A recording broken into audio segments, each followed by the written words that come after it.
Enfant bien-aimé du roi, ce que tes oreilles vont capter maintenant est une parole directe du trône éternel. Ce n'est ni un petit conseil, ni une tape amicale dans le dos, ni une simple dose d'encouragement. C'est une reprise ferme, une délivrance urgente que le Père t'apporte aujourd'hui. Le Seigneur a capté tes murmures répétés, souvent à mi-voix, parfois sans que tu t'en rendes vraiment compte. Et il t'a averti avec clarté. Ne prononce plus ces choses. Ce n'est pas ta vérité qui le choque, c'est l'impact invisible de tes déclarations sur le cours de ta vie. Ce que tu considérais comme une plainte légitime dans réalité creusée des passages sombres. Ce que tu prenais pour un soulagement passager a consolidé des chaînes que le ciel n'a jamais forgées pour toi. Et ces aveux répétés dans la fatigue ont vibré dans les dimensions spirituelles, provoquant des retards que tu n'avais pas anticipés. Les choses deviennent graves ici. Tes mots ne sont jamais innocents. La parole vivante proclame « La mort et la vie dépendent de la langue. Ceux qui l'aiment en mangeront le fruit. » Proverbs 18:21. Certaines phrases que tu as rendues habituelles ont blessé le Saint-Esprit. Pas parce que Dieu est susceptible, mais parce que tes lèvres ont travaillé contre le projet qu'il bâtit patiemment en toi. Il n'est pas en fureur contre toi. Son cœur est rempli d'une sollicitude profonde. Tes confessions répétées freinent la libération qu'il est en train d'opérer. Ce message n'est pas un jugement pour te condamner, c'est une intervention salvatrice. Le Père agit avant que les fissures ne deviennent des abîmes. Il met fin à un schéma toxique. Il te promet que modifier cette seule habitude fera basculer l'atmosphère qui t'entoure. Ton moment de percée est imminent. Tes paroles détiennent une puissance colossale. Le royaume ne t'exige pas une perfection irréprochable, mais une cohérence avec sa vérité. Si ton esprit intérieur vibre en écho avec cette parole, ne tarde pas une seconde de plus. Appuie sur « J'aime » pour sceller ton accord. Abonne-toi pour ne rater aucune directive venue d'en haut. Écris dans les commentaires ta ville et ton pays. Nous désirons contempler l'étendue du réveil que Dieu déclenche parmi son peuple sur la terre. À toi qui soutiens fidèlement cette œuvre, par tes dons, tes partages, ta prière constante. Comprends bien ceci. Tu ne contribues pas seulement financièrement, tu t'unis à une restauration qui conduit à la vraie liberté. Que ta semence porte un fruit multiplié, qu'elle harmonise tes déclarations, ton entourage et ton lendemain avec le dessein éternel. Ne pars pas, reste connecté. Dans les minutes qui suivent, nous allons dévoiler avec précision ce que le Seigneur t'ordonne. D'arrêter de proclamer pourquoi cela possède un poids spirituel si lourd et par quelles paroles le remplacer pour que ta bouche redevienne l'écho du ciel. Bien-aimé choisi, saisis cette vérité sans ombre ni confusion. Dieu ne reprend jamais ce qu'il a décidé d'abandonner. Une correction est toujours la marque d'une valeur inestimable. Le ciel ne dispense pas d'instructions à ce qu'il prévoit de rejeter. Il discipline ce qu'il veut élever, purifier et charger d'une plus grande responsabilité. Si ce message te semble brûlant, c'est parce que ton prochain chapitre est fragile. Tu n'es pas dans une saison banale. Tu te tiens au bord d'une transition majeure. Et dans ces passages critiques, les mots acquièrent une autorité hors du commun. Ce que tu exprimes dans les périodes stables peut glisser sans conséquence. Mais ce que tu déclares au point de bascule peut modeler des décennies. Le Seigneur s'adresse à ton langage maintenant parce que l'harmonie à ce seuil est incontournable. Partout dans les Écritures, Dieu répond aux paroles car pour lui, elles ne sont pas de simples vibrations sonores, elles sont des alliances. L'univers naquit par la parole créatrice. Genèse 1. Jésus libéra des corps, ranima des destinées et transforma des climats spirituels par des mots prononcés. À l'opposé, le peuple d'Israël repoussa son héritage non par absence de promesses divines, mais par des confessions imprudentes. Nous sommes incapables de conquérir cette terre. Leurs paroles n'effacèrent pas la promesse. Elles bloquèrent leur droit d'entrée. Voici une loi spirituelle que beaucoup négligent. Dans le domaine invisible, les mots sont des contrats. Chaque affirmation répétée devient un engagement. Chaque engagement attire soit l'approbation de la vérité divine, soit l'opposition. Ce que tu affirmes sans cesse donne ton autorisation. C'est pourquoi le silence est souvent plus protecteur que des mots nés de l'amertume, de l'angoisse ou du doute. Les royaumes spirituels tendent l'oreille bien plus attentivement qu'on ne le pense. Les paroles lancées sans vigilance peuvent légitimer l'ennemi sans que tu l'aies voulu. C'est la raison pour laquelle Proverbs 10:21 place la mort avant la vie, non parce qu'elle domine, mais parce qu'elle est plus facile à invoquer. Par les morts coule spontanément de la blessure, de la déception, de l'épuisement. Par les vies exige un choix délibéré, une foi active, un alignement volontaire. Le Père met le doigt sur cette différence aujourd'hui, parce que tes paroles ont dérivé au lieu d'être pilotées. Tu as conclu, sans le désirer vraiment, des accords avec ceux qui s'opposent à son projet, non par rébellion ouverte, mais par lassitude accumulée, par blessures répétées. Cependant, le ciel ne peut coopérer avec des confessions qui contredisent ses engagements, alors il interrompt, non pour t'accuser, mais pour te repositionner. Il protège ton avenir en reprenant ta bouche. Ce qu'il s'apprête à faire monter doit d'abord être sanctifié au niveau des lèvres, car tes prochaines déclarations accéléreront soit ton appel, soit une résistance invisible. Il ne te demande pas d'arrêter de supplier, ni de cesser de croire. Le ciel n'est pas offensé par tes supplications, ni par ta foi. Ce qui l'inquiète, c'est la contradiction. Ce qu'il veut arrêter, c'est cette pratique discrète et persistante de parler à l'encontre de ce que tu lui réclames. Tu intercèdes pour l'ouverture, mais tu affirmes « ça ne bouge jamais ». Tu supplies pour la vigueur, mais tu confesses « je n'en peux plus d'essayer ». Tu attends un dessein, mais tu murmures « c'est sans doute mon lot ». Ces expressions semblent authentiques, mais elles concluent des pactes qui s'opposent à tes propres prières. Dieu ne rejette pas tes sentiments, il rectifie ton harmonie. Tu annonces confiance et triomphe le dimanche, mais tu propages défaite du lundi au samedi. La louange remplit ta bouche un jour, la fatigue la gouverne les 6 autres. Ce n'est pas de l'hypocrisie, c'est de l'instabilité. Jacques 1:8 nous avertit. L'homme à l'âme double est instable dans toutes ses voies. Ce que tu déclares de façon constante révèle ce avec quoi tu es réellement en alliance.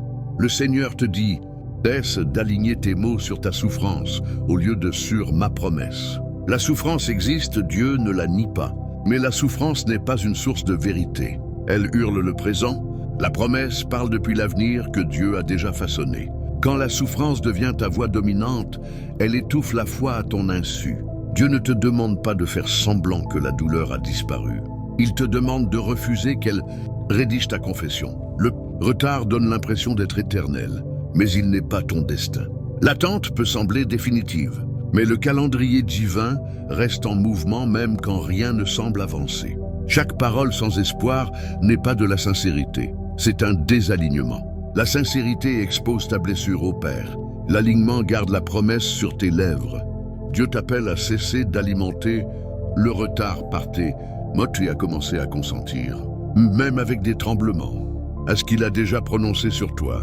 Beaucoup ne saisissent pas cette réalité, et c'est pourquoi ils la sous-estiment. Les mots négatifs ne modifient pas seulement ton ressenti intérieur, ils reconfigurent ce qui t'entoure. La parole transporte une atmosphère.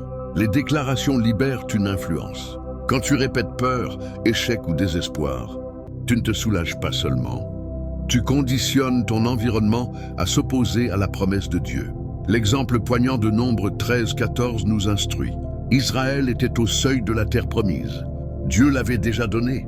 La victoire était scellée.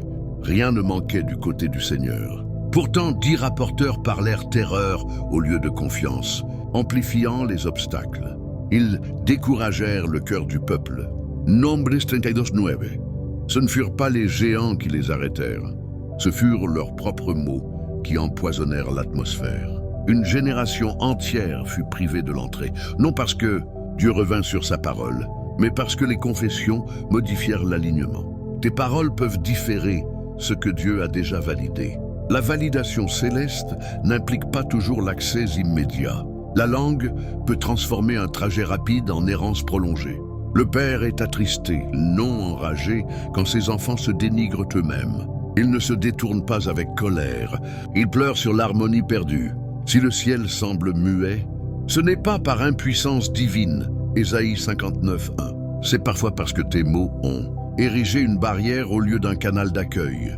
Cette lumière n'est pas destinée à t'accabler, mais à t'affranchir. Quand tu comprends la gravité de tes paroles, tu reçois le pouvoir de transformer l'atmosphère qu'elles ont créée. Et maintenant, l'espérance s'enflamme. Dieu ne révèle jamais un problème sans préparer la restauration. Si tes mots t'ont retenu, tes mots peuvent aussi te propulser. La bouche qui a pactisé inconsciemment avec la crainte peut maintenant s'allier volontairement à la foi. Le Seigneur ne t'aurait pas repris si la porte était fermée. La correction est la preuve que l'opportunité existe encore. Ses compassions se renouvellent chaque matin. Lamentations 3:22-23.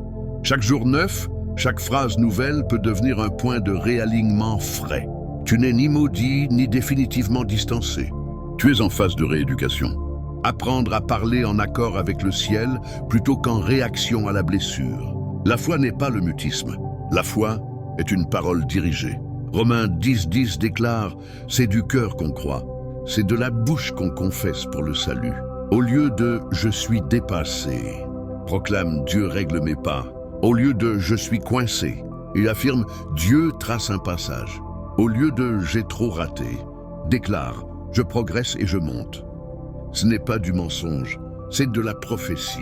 Comme Ézéchiel reçut l'ordre de parler aux ossements desséchés, Ézéchiel 37, certaines parties de ta vie attendent ta voix alignée pour ressusciter. Tu n'es pas commun. 1 Pierre 2:9 te désigne comme race élue, sacerdoce royal. La royauté s'exprime autrement. Le sacerdoce parle avec autorité. Tu ne peux pas t'exprimer en victime et prétendre marcher en conquérant. Dieu élève ton vocabulaire parce qu'il élève ta mission. Le changement commence ainsi. Capture la pensée avant qu'elle ne devienne. Phrase 2 Corinthiens 10:5 remplace au lieu de simplement supprimer. Cultive la régularité, pas une perfection instantanée. Le Seigneur valorise l'effort sincère. Ce message brûle parce que le temps compte.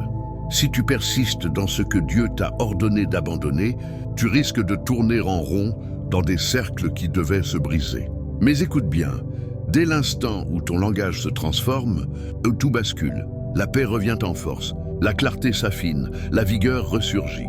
Ésaïe 55:11 promet que la parole de Dieu ne retourne pas vide. Quand tes mots s'alignent sur les siens, ils portent un poids divin. Dieu ne corrige jamais sans récompense. Voici sa promesse. Ta confiance s'élèvera, ta foi s'approfondira, ton avenir répondra. Tu comprendras rétrospectivement que la percée n'a pas débuté par un changement extérieur, mais par un changement de dialogue intérieur. C'est ton instant décisif. Cesse ce qui t'affaiblit. Refuse d'approuver la crainte. Arrête de proclamer l'attente interminable. Commence à annoncer la vie. Commence à déclarer l'harmonie.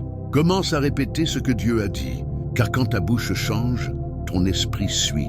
Quand ton esprit suit, ta trajectoire pivote. Quand ta trajectoire pivote, ton destin s'ouvre grand. Le Seigneur n'a pas terminé avec toi.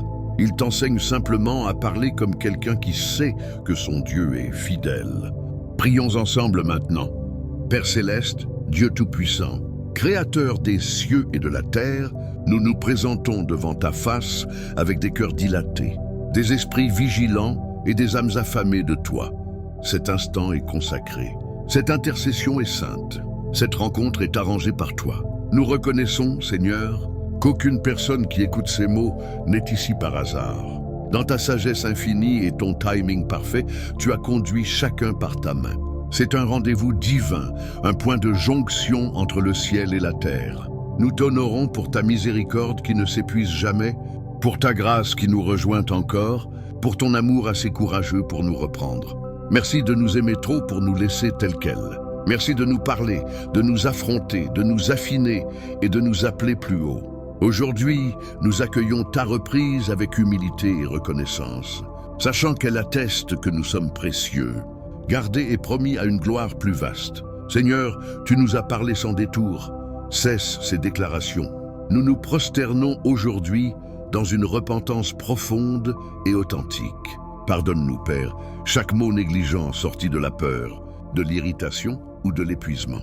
Pardonne-nous d'avoir libéré le doute là où tu avais libéré des promesses. La mort là où tu destinais la vie, la défaite là où tu avais ordonné la victoire. Pardonne-nous d'avoir calqué notre langage sur la douleur au lieu de sur ta vérité. Nous confessons que nos lèvres ont souvent contredit nos supplications. Nous avons crié pour la percée tout en parlant l'imitation. Nous avons réclamé direction tout en annonçant confusion. Nous avons cru en prière, mais renié cette foi dans nos conversations quotidiennes. Aujourd'hui, Père, nous remettons entièrement nos langues entre tes mains. Dépose ton feu sacré sur nos bouches. Purifie nos expressions. Sanctifie notre parole. Fais correspondre nos proclamations au langage céleste. Ta parole affirme que la mort et la vie sont au pouvoir de la langue. Alors, par l'autorité de Jésus-Christ, nous rétractons et annulons toute parole négative prononcée sur nos vies, nos foyers, nos avenirs et nos destinées. Nous brisons tout pacte avec la peur, le retard, l'échec, la stagnation et le désespoir. Que toute parole hors de ta volonté perde son autorité maintenant, au nom puissant de Jésus. Père, remplace notre ancien parler par le langage de la foi. Apprends-nous à nous exprimer comme tes fils et tes filles.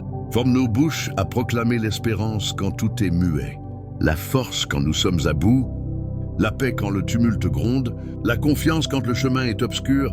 Comme tu ordonnas à Ézéchiel de parler aux ossements desséchés, nous parlons maintenant par la foi et par l'autorité à chaque zone aride de nos existences.